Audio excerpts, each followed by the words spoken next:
It's a much better way to celebrate 3 great days of reaching out to reach up. Speaking of reaching, we've reached some pretty impressive numbers here in Nashville this year. More than 8,600 attendees. Yes, I said 8,600. That's another record-breaking number this year. Incredible. The career fair, which wrapped up yesterday, featured more than 312 exhibitors. You had your choice for more than 350 professional development sessions. Today, Invent It, Build It, our exciting outreach program for middle school girls, welcomed over 700 participants, including over 350 girls. That's pretty incredible. Between last night and tonight, we will have recognized 60 individual awards recipients. Up on the screen, you'll see the names of those we honored last night at our annual SWE Awards banquet. Let's take a moment to once again recognize and say congratulations to all those folks who won awards last night.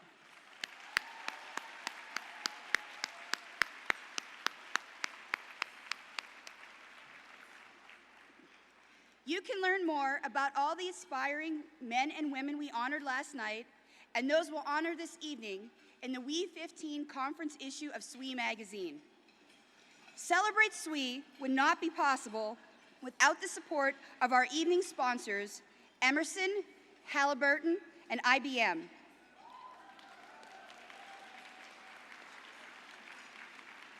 What is really exciting to see is that these sponsors and all of our sponsors for WE15 are very much dedicated to increasing the roles for women in engineering and technology. They not only support SWE financially, but also by encouraging their employees to take an active role in the society. So let's hear from some representatives from those companies right now. First, I'd like to welcome Lisa Engel, Vice President and General Manager of Digital Commerce, Marketing, and Business Development with Emerson. Come on up, Lisa.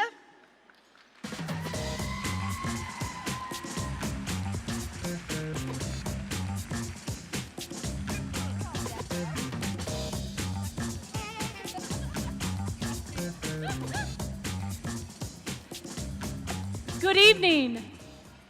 So I got all stressed out that we might have to do like some air guitar or something, so feel free. All right, that's all I got. All right. I am delighted to be here with you tonight to celebrate women in engineering.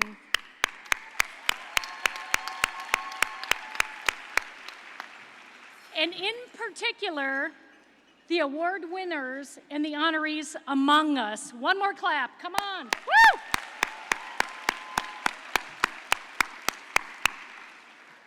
Emerson is very proud to be a corporate sponsor of the Society of Women Engineers, and we are honored to serve on the Corporate Partnership Council. SWE has distinguished itself as the premier professional development organization supporting women in engineering and technology, everybody who wants to be a lady having a STEM career. Your efforts not only benefit the candidates that you mentor that are in the room today, but also those employers in our industry who recruit your members, because we want to build a stronger future and we want to grow our companies. This is our 3rd year as a corporate sponsor, and we are only too glad to support your mission. I've been with Emerson, a global manufacturing technology leader, now for 20 years. I started when I was 10. As Vice President and General Manager of our digital commerce business for one of Emerson's businesses, Closet Made, I am responsible for product development, marketing, branding, and our digital consumer business. Feel sorry for me. I'm the mom of 2 preteens, and as I discussed with several of you this week in our booth, I love math and I love tutoring in my community. As you might expect, I'm a big fan of using technology to help my kids learn math. and my kids are connected 24/7. I help them to solve their problems no matter where I am. Actually, it's ringing right now, I think. I'm still on the clock, okay? I started at Emerson as an engineer after working in the defense industry. I was able to work my way up the engineering ranks before earning my MBA and switching to the business side in roles at both InSinkErator and ClosetMaid. Emerson is a naturally diverse company because we have 115 employees and we market our products and services in 150 different countries.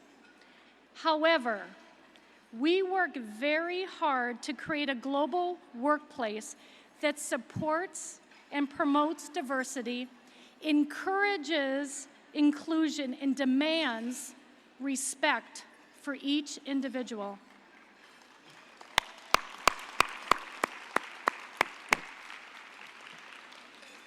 But gender diversity in our industry continues to be a challenge, and we are never satisfied.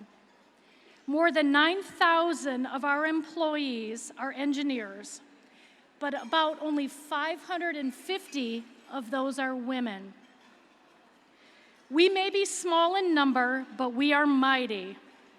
And in our quest to increase the statistic, we are going to help women in engineering aspire, advance, and achieve.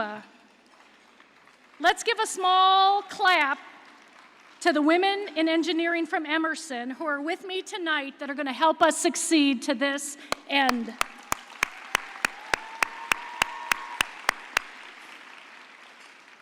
This is a special year for us. It's Emerson's 125th anniversary. With this significant milestone, we are reflecting on our past, but more importantly, we're focusing on our future. We launched the I Love STEM campaign this year to accelerate change by inspiring and empowering the next generations that are going to work at Emerson. We are looking to your next generation to be the leaders and to be tomorrow's leaders at Emerson.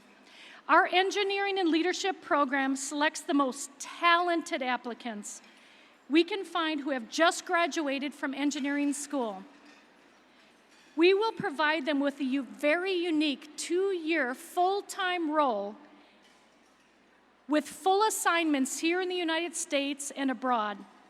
Our goal is to give those individuals a broad base of knowledge about our company, hands-on experience in different functional areas like marketing or logistics, and finally, a career track of opportunities to grow into those next generations of well-rounded leaders.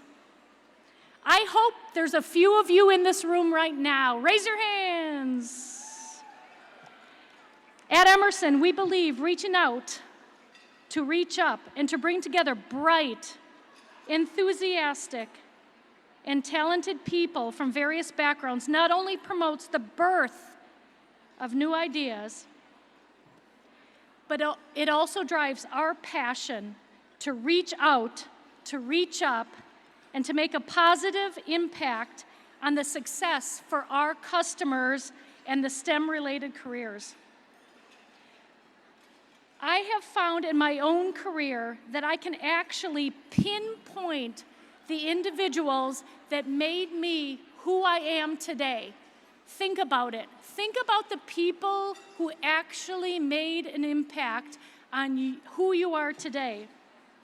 I have found that networking and mentoring have been invaluable to my personal and my professional development. I encourage all of you to take a personal role in mentoring other young women interested in STEM-related careers. Let's do that.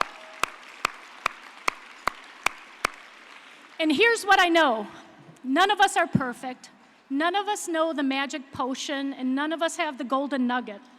But take the time to share your experiences your roadblocks, your learnings, your failures, and your successes, so you can pass along the message to the next generation of the very bright and talented female STEM professionals and graduates.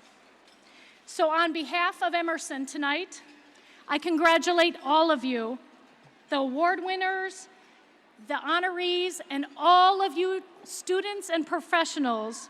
I want you to encourage and mentor future generations of bright women, and hopefully we can get them to continue to pursue, to succeed in engineering, science, math, and technology. So for this, I congratulate all of you as a job well done. Thank you.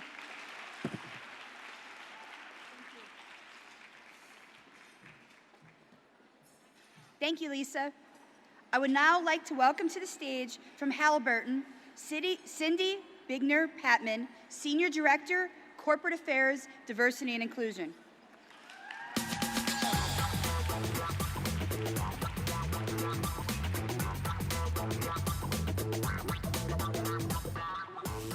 Good evening and welcome to Celebrate SWE. Did everyone have a great week? What an awesome conference. It's a great conference. I'm just going to say tonight that Halliburton is so extremely proud to be sponsors of Celebrate SWE. We are multi-year sponsors, have been sponsoring SWE and working with SWE for many years, as well as the corporate partnership.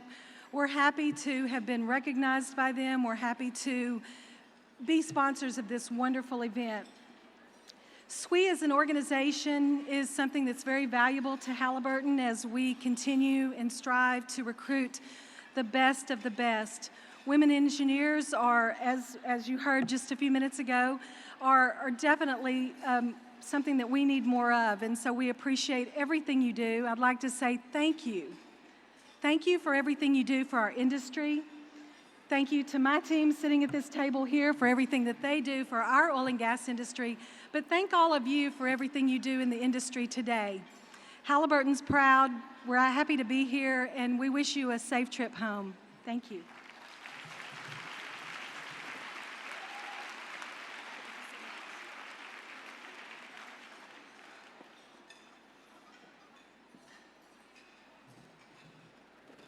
Thank you, Cindy.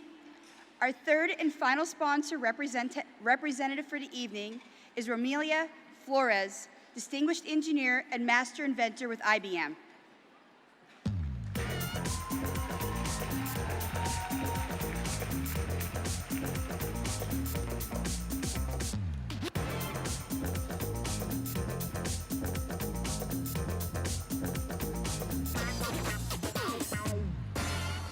Good evening, everyone. I'm very excited to be here speaking to you, dancing with you, and enjoying this evening with you. I'm excited to be here. My name is Romelia Flores. I'm a distinguished engineer and a master inventor at IBM. That means I've been there for a long, long time, about 33 years, and I love to invent, create inventions, and come up with cool ideas. IBM is a company that's been around for over 100 years, and we focus on information technology. We're in the cognitive business realm, and we do a lot in the realm of cloud, analytics, mobile, social security. We are into the Internet of Things, and certainly you've probably heard about our IBM computer called Watson.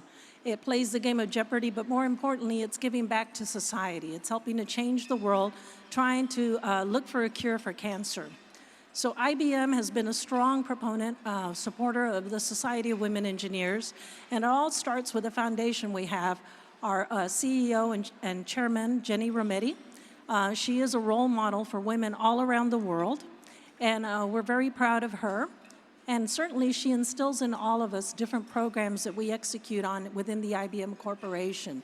We have our Technical Women Pipeline program where we match young ladies with mentors and executive sponsors and encourage them to pursue careers in STEM.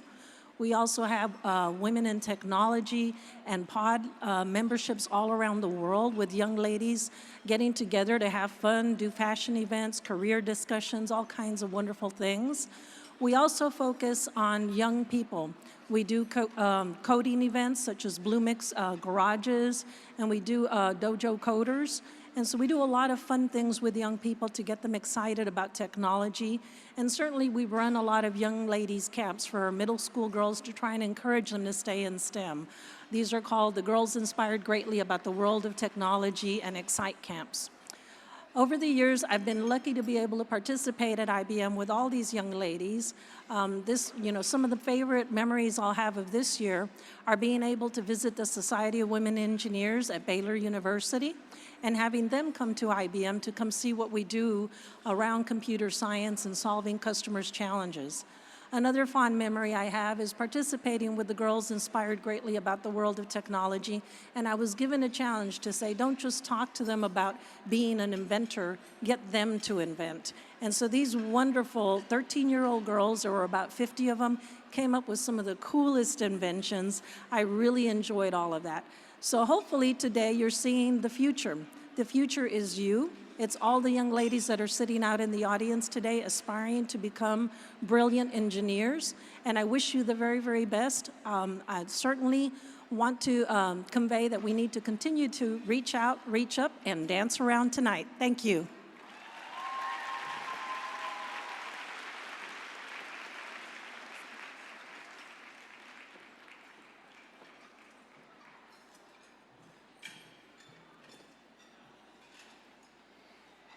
Thank you, Romelia.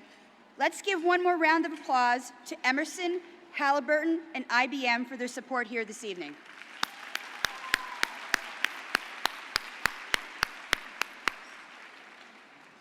And now please welcome Sierra Garbett from the Nashville Host Committee.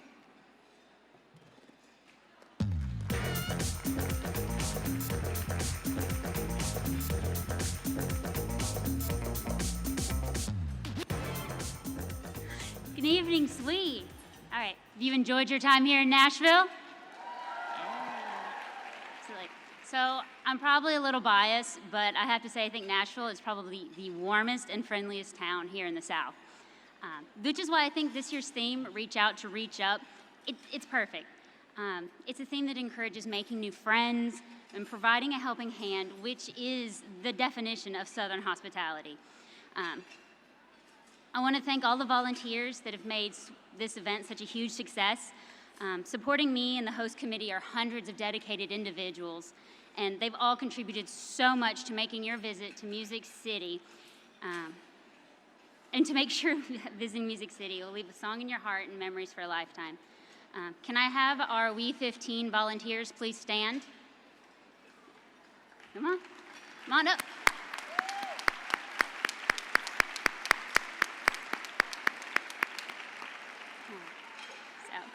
It has been an honor to host all 8,600 plus of you. I want to wish each and every one of you the very best and invite you to visit Nashville anytime. Thank you.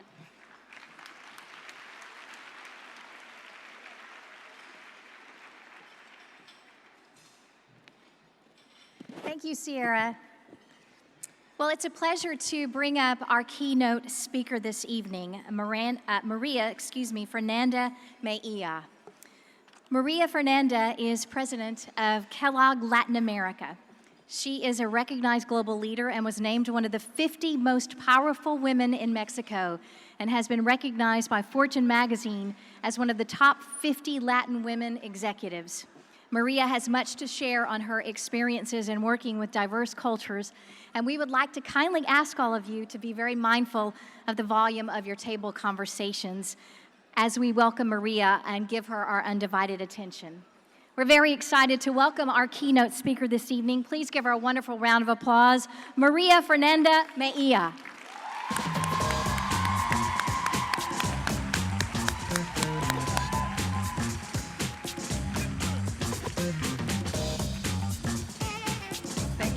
Thank you. Good evening, everyone. Or as we say in Texas, howdy. Any A&M engineers here? Woo! Excellent, fantastic. It's really a real treat, or as my millennial daughter says, uber cool, to join you this evening for the close, the celebration of what has been the best ever yet SWE conference. correct? I have a new hero. I have a lot of new heroes, but I wanted to thank Colleen Lehman, my new hero, for everything she's doing for us, for you, and for your future. It's just been a real honor for me to have been invited to participate and to speak to you this evening. And a special thank you to Karen, our CEO of SWE. So before I get started on my life lessons, because I'm not going to give you a lot of statistics, I'm going to give you a few that speak for themselves. But before I get to my life lessons, things that hopefully will help you reflect as you leave this wonderful week of activities, as you craft, lead your future. First, I really want to thank and recognize our Kellogg team of engineers who are with us this evening, who are really, woo! Who are helping forge and open the roads and break those ceilings for all of you young women, and particularly for all of you collegiates. I also want to give a special thank you and recognition to my daughter, Gabriella. My daughter, Gabby, is 23 years old, and while she's not an engineer, she is very creative, and we've seen what creativity can do. I think a Grammy might be in order for us this evening. She is one of the reasons that I can be here with you this evening. And we'll talk about a little later the role that Gabby has played in my personal and professional success. So, you know, as I was thinking about what can I share with biomedical engineers, with chemical engineers, with women who know so much more today than I did 30 years ago when I graduated from Texas A&M. Well, I can share just my life story. And I want to congratulate all of you for what you're doing already for yourselves. Every single one of you in this room already has a competitive advantage versus those leading engineers that are not here. I've crafted my thoughts today to share with you around how I made a choice for a global career, because it fits really nicely with the reach out to reach up theme of this week. And precisely because that's all my life has been. It's been about reaching out to reach up. No one will be exempt of challenging times in their life. We will all have them. But it's by reaching out to reach up that we can turn those challenges into tremendous opportunities and learnings for life. The experiences that I have had, the opportunities that I have had, and the successes that I have achieved have come from a deliberate and conscious decision to be the best leader I could be, to myself, to my family, to the ones I have responsibility for throughout my career. So, with that, now before I get started, this is something I have wanted to do all my life, which is get on stage with the cowboy hat. Does it match? Now, so I grew up in Houston. Any Houstonites? Excellent. And I also lived in Dallas, so I guess, you know, excellent. But when I left Texas, I spent 20 or 30 years getting rid of y'all. So tonight, here in Nashville, with my cowboy hat on, I'm going to be able to say y'all. So I'm going to thank you in advance for listening to some of the things that I have to say. So I have been working, this is the 30th anniversary of my professional career. I've never felt like an employee. I've always felt like a partner. And if you want to be successful in your career, in the companies that you choose to work for the institutions that you choose to be associated with, Approach your life and career in the spirit of partnership. I love the Kellogg Company. It's my responsibility to honor the legacy of our founder, W.K. Kellogg, who had two interests: to develop and invest in his people, and whose primary objective is still our purpose today: to nourish families so they can flourish and thrive. So, as a non-employee, but a partner, I share the same beliefs that the company has. Who believes in Santa Claus? So we have someone here who works for Toys R Us. Where are you? Think about the Santa Claus principle, because I'm going to share something with you that's going to pay back big time over the course of your career. If you don't believe, you will not receive. If you don't believe in the philosophy and values of the companies that you work for, if you don't view yourself as a partner, it's going to be really hard to succeed.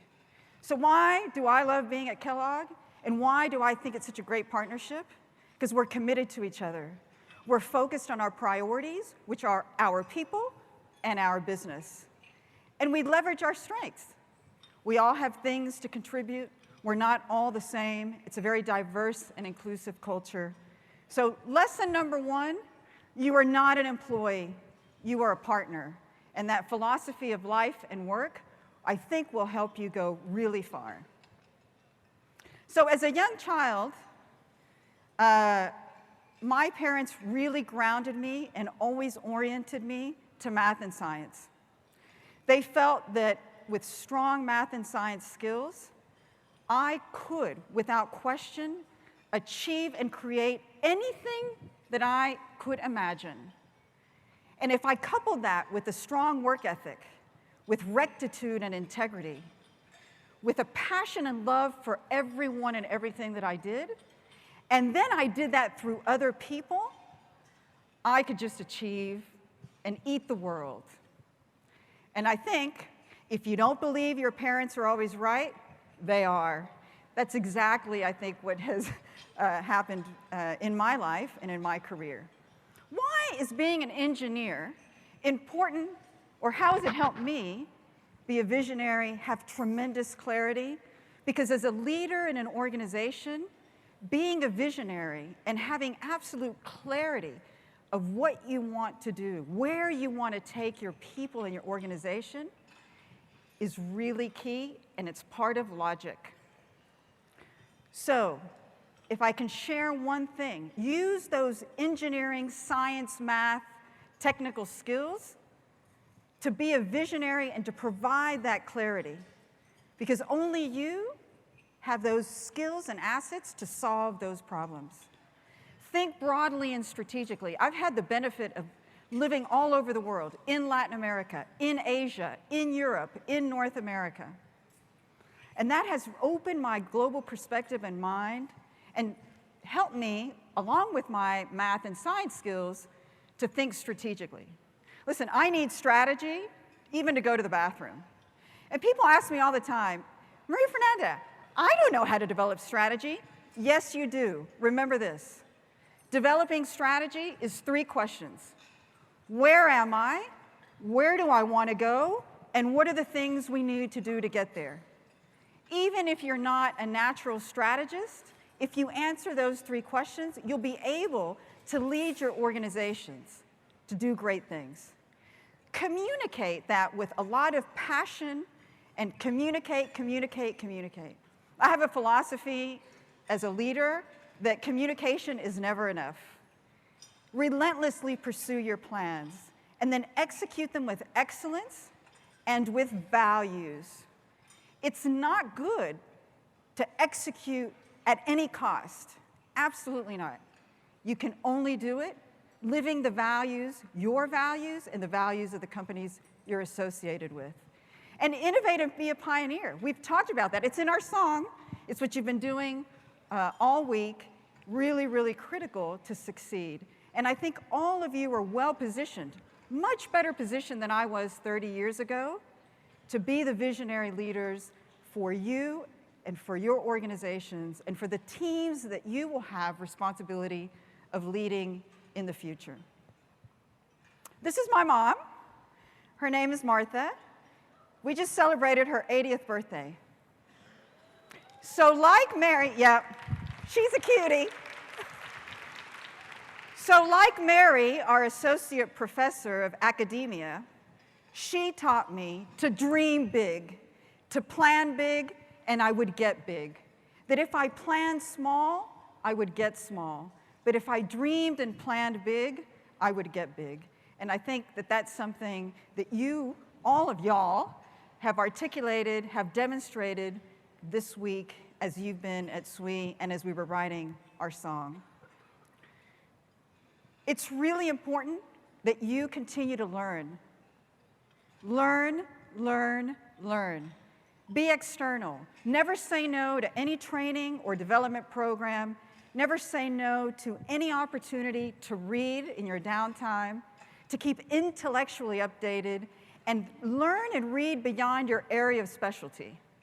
So we're all engineers. We'll also benefit from reading about non-engineering topics, stimulate that other creative side. She was the first one who really taught me the importance of networking and mentoring. So she was my first mentor, still is. I had the benefit of having a very senior leader in the organization that I worked, that was my mentor for 18 years. But I also went outside for informal mentoring. In my community service, I looked for leaders that I admired and wanted to be like. In the associations I was a part of, really important. And today, I also mentor and have for a long time. And it has been an invaluable component of my own personal and development as a senior leader at the Kellogg Company. The other thing I do is I have a reverse mentor. Because as I said in my podcast, the higher you go, the less you know. So I have reverse mentors that keep me grounded in the organization, that keep me close to the business, and help me understand the needs of our people today so that the programs we offer for development and growth at the Kellogg Company are relevant to today and to our future leaders. I'd also, listen, you're going to read in every book. You have to be a good listener. You have to pay attention. Sure. But you have to act on what you hear. There are a lot of people who appear to be good listeners. They sit down, they calmly listen to you, they write down notes, and then they don't do anything with it. So listening without action is not listening. And your credibility as a leader depends on your ability to do what you say you're going to do and to act on that listening. Be collaborative. Do what my mom taught me. You do whatever it takes from whoever needs it, whenever it's needed. Do more than is expected. And companies will see that, they'll value it, and it'll be absolutely critical in creating those networks and those support systems. My pet peeve is when people don't do what they say they're going to do. And there's a huge, huge responsibility put upon and entrusted upon all of us as leaders, as partners to the organizations where we work. Be accountable. Do what you say. Be proud of your work. I've been in many situations, in meetings, where mistakes have been made. Guess how many people raise their hand and say, I'm responsible. I'll take the accountability. Guess how many? Few. But it's absolutely core at you becoming great leaders. If you're not accountable for you, for your work, it's going to be really difficult to succeed. So dream big, ladies. Dream big. You know why? In the well, globally, only 15% of the engineering workforce is female. Globally, in the United States, 15% of the engineering workforce are women. 19% of undergraduate engineering students are women. And it took us 15 years to go from 6% to that 15%. We have more work to do. It's not going to happen just being a great engineer. It's not going to happen just by building lots of bridges, getting lots of patents. It's going to happen because you're going to take your engineering skill set, you're going to become great at leadership, and that's what's going to unleash your potential to drive tremendous value for yourself and for the organizations that you lead. A very important component of my success has been about caring for people. I have always strived to surround myself by the best people who were better than I, who could teach me new things. I always surrounded myself by people who were different, who made me feel uncomfortable, because it's only in that uncomfortableness that innovation, ideation really flourishes. It's really important as a leader to strive to create strong, aligned organizations and never leave your teams exposed. When my teams have successes, it's all theirs. When they have some failures, I'll take it. Never leave your team exposed. And your team isn't necessarily just the people that you lead. It's any team that you're on, it's your peers, it's the people you have responsibility for. Really, really important. Leaders do not get paid to make easy choices. We're all here, and we're all going to be here for a long time, to grow and learn to make the tough choices. The way that I have found to be most effective to show that I care about people is when I make those tough choices for our people, for our company, for the organization. That's what I spend a lot of my time with my teams on. Over the course of my career, as I said in the podcast, I've seen our work environments become diverse and inclusive. And I can tell you, I've lived firsthand the benefit to organizations and businesses that embrace diversity and inclusion, that embed it as a strategic imperative, not something that's nice to do, maybe when we have time. It's a strategic business imperative. And those that do not embed values of diversity and inclusion in their philosophy and operating model of their company, in their values, will simply be left behind. I'd like to talk about inclusion a little bit. As you get those numbers up for us with math and science and leadership skills, I'm going to ask you to please leave here and be obsessed, relentlessly obsessed with inclusion. It doesn't do us a bit of good if our organizations are extremely diverse, if we don't include or create an environment where everyone feels comfortable to dialogue, to create, to give their opinion. We have to create environments that are welcoming and comfortable. And that isn't always happening across all companies.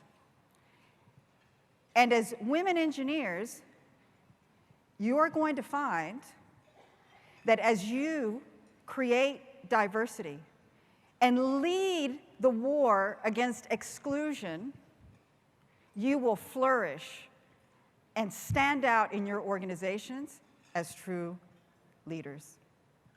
So caring for people, an important component of my success, and where today, as a senior leader in our great company, I spend 99.9% of my time ensuring that our organization grows, thrives in our company. So surround yourself by the best people. So the most popular question that I get when I speak internally and externally is, Maria Fernanda, how have you done it? How do you do it? How do you find the balance? I'm going to tell you a little bit about my adult life story. I got married at age 24 and had my 2 children from my first marriage very young, 26 and 28. I moved to a country that was not mine. I started to work, and 4 years into my marriage, I got a divorce. That certainly was not in the plan. And while this is my new family, my husband Panos and his son, who is now my son too, it wasn't always like this. For the bulk of my career, I was a single mom, responsible for 2 little children. When I got divorced, Gabby was 1 year old, and Sebastian, my older son, was not even 3. So you can imagine it was pretty challenging. I made my family my inspiration to succeed. And I am here because they were my inspiration. They have been my partners with me, Gabby and Sebastian, for the bulk of the time that I was growing as a leader to help me succeed. And this is not my success, anything I might be considered a success. It's our family's success. I was never much interested if people thought I was a good mother or not. I wanted to raise exceptional human beings that would grow up in a world without the prejudices that perhaps I grew up with. A world that was tolerant of everyone, no matter your gender, the color of your skin, or who you decided to love. And by choosing a global career, by traveling around the world with my children, I didn't raise perfect children, but I certainly, I think, raised exceptional human beings. Now, if you have children, what do you think the happiest day of the year is for your child? Anybody? Christmas? Anybody else? Birthday. Well, at our house, it was the month of March. Why was it the month of March? It isn't because Easter falls in March every now and then. March is the month when I got my bonus. And why was it the happiest time of the year for my children? Because from a very young age, I shared my bonus with them.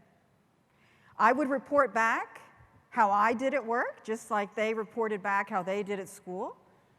And I would share some of my bonus with Sebastian and Gabby. Now, we started with $5. I'm not going to tell you where we're at now. Inflation has kicked in, definitely. So not only make your family, however you define family, your inspiration to succeed, you can't achieve anything without them. I am a pretty psycho-rigid individual. Gabby can attest to that. I'm very disciplined, I'm very rigorous in everything I do, and where I've been the most disciplined and the most deliberate is in planning my family and my career at the same time. So and I'm going to get to that in a second. But first, let's go back to saying no. Who here finds it easy to say no? It's hard, isn't it? Well, let me tell you this story. I worked in Europe for part of my career. And I worked for an exceptional leader who today is still my friend and actually works with my husband. A real entrepreneur, a real commercial powerhouse. Every day that I worked for him, he would come into my office. I was head of marketing, and innovation, and say, MF, they call me MF, that's my nickname. I have an idea. I want you to go out and do this, and I want you to go out and do that. While I was shaving, every day, while I was shaving. And I said, Frank, have you ever considered growing a beard? I mean, all this shaving and all these ideas, you have to learn to say no. You need to learn to do it in a respectful manner. You need to do it in a way that comes with solutions. If you don't learn to say no, your life is just, you're going to feel like it's just super overwhelming. And then coupled at work, it's going to be super overwhelming. So learn to say no. A long list of things are not priorities. Choose your priorities, few, and choose them carefully. The last piece of advice I'm going to give you, which has worked extremely well for me, and I would ask that you demand it of all of your leaders when you go and start working. I've never been a day in my career without an individual career plan. With aspirations, with the plan around, based on your strengths and areas of opportunity, here are things that we're going to do together, partner together, to help you grow. But as I had my career plan at work, I also had my simultaneous life plan.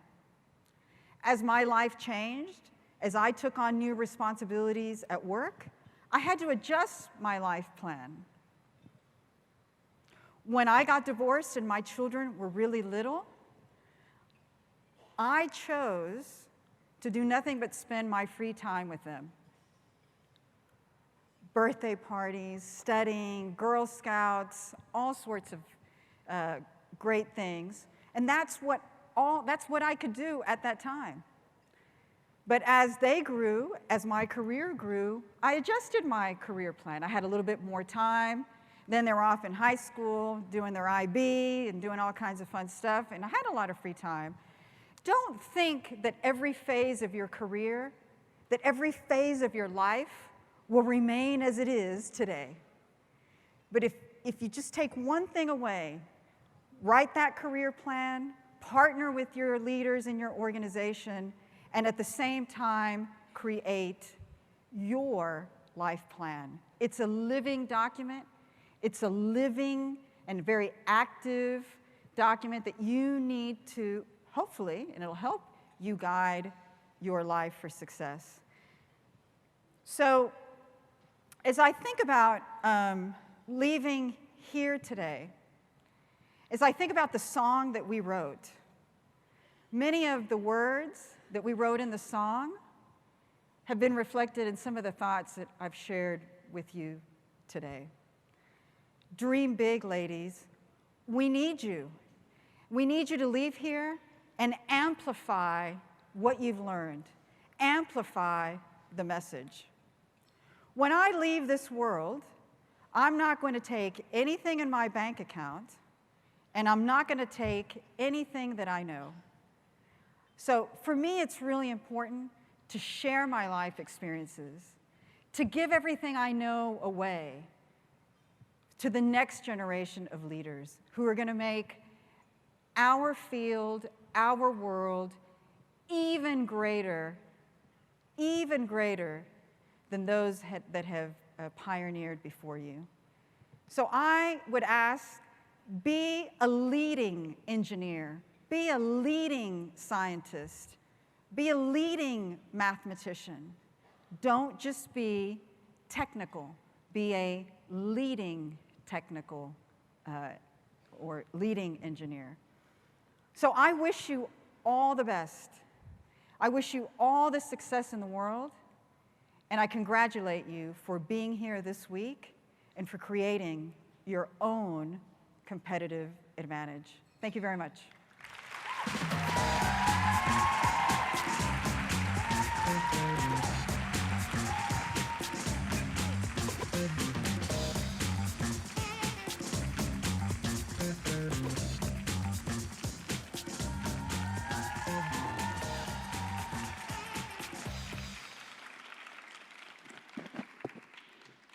Wow, how inspiring was that? That was great. On behalf of the Society of Women Engineers and all those here in attendance tonight, I would like to thank Maria Fernanda for sharing your incredible and inspirational story. Thank you.